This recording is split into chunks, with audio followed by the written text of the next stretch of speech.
সংবিধান সংস্কার কমিশন থেকে দেশের বরেণ্য তিনজন আলেম দাওয়াত পেয়েছেন। মুফতি আব্দুল মালেক হাফিজাউল্লাহ, শাকাত হোসেন রাজি এবং দাওয়াত পেয়েছিলেন শায়েখ আহমদুল্লাহ। তো শায়েখ আহমদুল্লাহ তিনি দেশে নাই, বাহিরে আছেন। তো তার প্রতিনিধি হয়ে একজনকে পাঠানো হয়েছে। তো শাকাত হোসেন রাজি তিনি সংস্কার সংবিধানের করার জন্য তার দাবি ছিল 5টি, তাই তুলে ধরব। ভিডিওটি সবাইকে সম্পূর্ণ দেখার অনুরোধ রইল এবং ভিডিওটি সবাই শেয়ার করে দিবেন। শাকাত হোসেন রাজি হাফিজাউল্লাহ তার দাবির মধ্যে 1 নম্বর দাবি হচ্ছে সংবিধানে বিসমিল্লাহ থাকতে হবে। প্রায় 3 যুগ ধরে সংবিধানে বিসমিল্লাহ ছিল, কিন্তু 2001 সালে হাসিনা ম্যাডাম এসে সংবিধান থেকে বিসমিল্লাহ উঠিয়ে দিয়েছে। 2 নম্বরে তার দাবি ছিল কোরআন সুন্নাহ বিরোধী কোনো আইন পাশ করতে দেওয়া হবে না, কারণ যেটা কোরআন সুন্নাহর উপরে আঘাত হানে, এটা বাংলার জমিনে হয়েছে। অনেক মুনাফিক নামদারিরা তারা করেছে। ভবিষ্যতে এটা যাতে আর না করতে দেওয়া হয় কোরআন সুন্নাহ বিরোধী কোনো কাজ। তার 3 নম্বর দাবি ছিল বিশ্বনবী মহামানব, মানবতার মুক্তির দূত সাইয়্যিদুল মুরসালিন মুহাম্মদুর রাসূলুল্লাহ সাল্লাল্লাহু আলাইহি ওয়াসাল্লামের প্রতি কেউ যাতে কটূক্তি করে কোনো কথা বলতে না পারে। যদি বলে তার উপযুক্ত সর্বোচ্চ শাস্তি এটা সংবিধানে পাশ করতে হবে। আমরা দেখেছি যে বিগত দিনে বঙ্গবন্ধুকে নিয়ে যে কেউ কখনো কথা বলে, কটূক্তি করে কথা বলে, তাকে বাসা থেকে তুলে নিয়ে যেত, তার জেল হাজতে ভরে রাখত।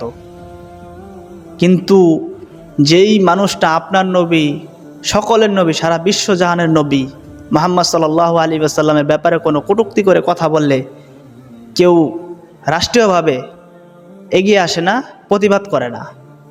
এটা করা জরুরি। সংবিধানে মুহাম্মদ সাল্লাল্লাহু আলাইহি ওয়াসাল্লামের বিরুদ্ধে কোনো কটূক্তি করে কথা বললে তাকে উপযুক্ত সর্বোচ্চ শাস্তি দিতে হবে। তার 4 নম্বর দাবি ছিল সেকুলারিজম বাংলাদেশে থাকতে পারবে না। তো অনেকেই বুঝতে পারেন নাই যে সেকুলারিজম বলতে কি। সেকুলারিজম বলতে যার যার ধর্ম, যার যার ধর্মের সংস্কৃতি, যার যার ধর্মের কাজ তারা পরিপূর্ণভাবে করতে পারবে, এখানে কোনো বৈষম্য থাকবে না। আমরা দেখেছি আমাদের মুসলমানের মধ্যে দাড়ি রেখে অনেক ছেলেরা দাড়ি রেখে নবীর সুন্নত রেখে পুলিশে জয়েন দিতে পারতো না, সেনাবাহিনীতে জয়েন দিতে পারতো না, র্যাব বিডিআরে জয়েন দিতে পারতো না, আরও বিভিন্ন সরকারি উচ্চ উচ্চ জায়গায় চাকরি করতে পারতো না। এখানে বৈষম্য করা হতো দাড়ি রেখে। মেয়েদেরকে যারা খাস পর্দা করে, যারা হিজাব পরে, তাদেরকে ভালো কোনো কাজে দেওয়া হতো না। তো এই বৈষম্য যাতে না থাকে, যে ধর্মের কাজ সবাই করতে পারবে, সেখানে কোনো বৈষম্য যাতে না করা হয়।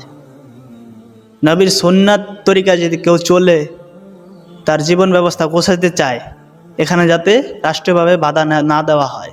তার 5 নম্বর দাবি ছিল মূলনীতি হিসেবে আল্লাহর উপর পূর্ণ আস্থা ও বিশ্বাস প্রতিপন্ন করতে হবে।